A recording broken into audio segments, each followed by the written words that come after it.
Hello YouTube and welcome back to my channel. So today what I'm going to do is I'm going to build a P4 Track Company C10 right hand turnout.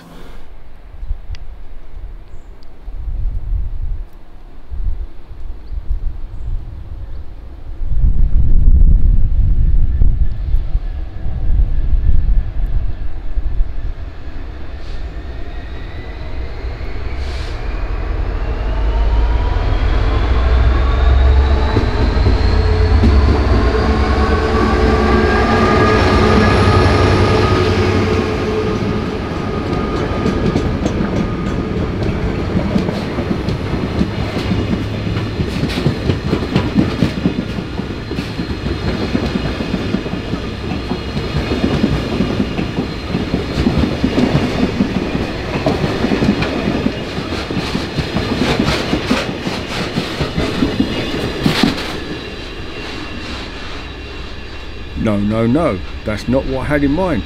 I suppose this is a kit, but I don't think it was manufactured by P4 Track Company.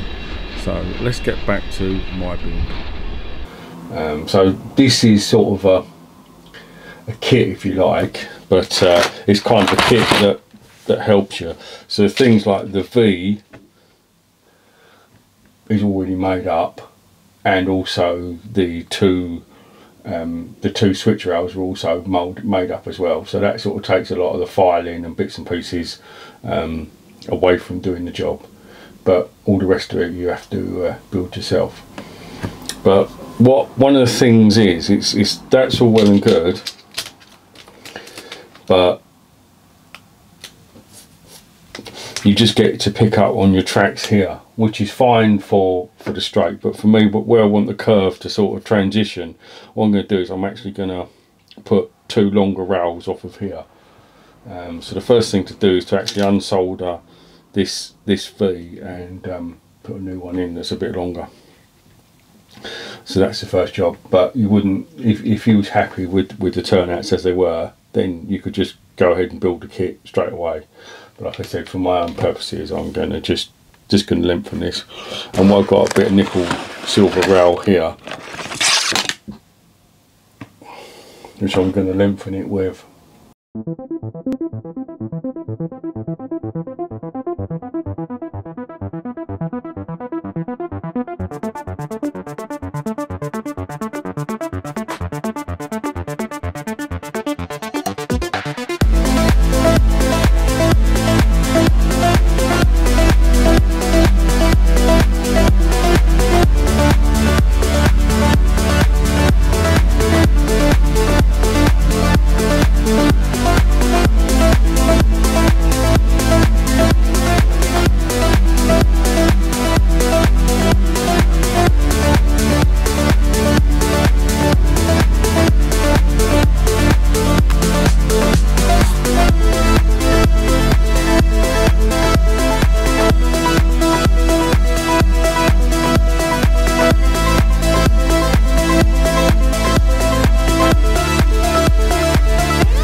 Okay, so I've now had my turnout fully built.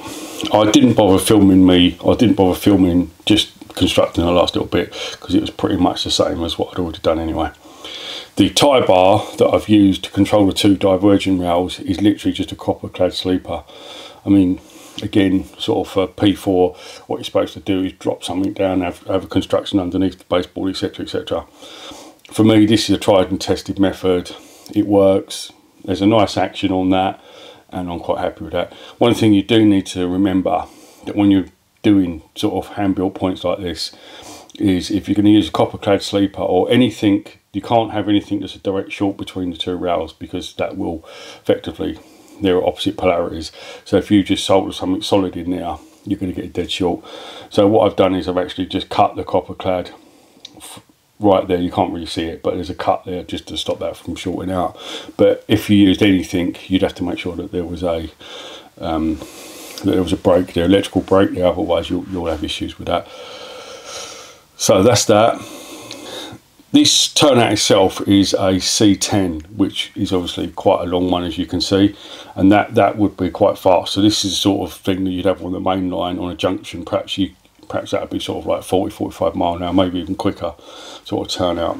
Not really the sort of thing you're going to have on a secondary branch line leading into the bay, but from my point of view, it's quite a nice turnout. It shows the different types available, and it also might become a talking point at some time on the layout. My excuse for having it on the layout was that I was doing some remodelling further up the line on the main line. This turnout came out, it was no longer required. Obviously, I'd done its service time on the main line, but still had lots of life left in it. The turnout here was absolutely knackered, and this was a cheaper alternative to fit this as opposed to a brand new point. And a lot of that sort of thing did go on sort of in the late 70s, early 80s, when obviously budget was important. So even to these days, I mean, secondary branch lines probably still have a bit of second-hand track anyway. I know yards and stuff do. So it's not beyond the realms of possibility that could happen. So that's my reason for having it there. Just as a comparison, this is a A6, which is probably more prototypical for what you'd have there as opposed to what you got there. But you can just see that the difference between both P4 track companies, so both the same manufacturer effectively. But there's gives you just a different sort of or comparison of the size, and it's also the radius of the turnout. If you look, you can just sort of see that the A6 is sort of a slightly more sort of a positive turnout than what the this one is. Anyway, with all that said, it's time to actually install this turnout. So that's going somewhere there. So that's the next thing.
Okay, so that's the new point, all nicely tested.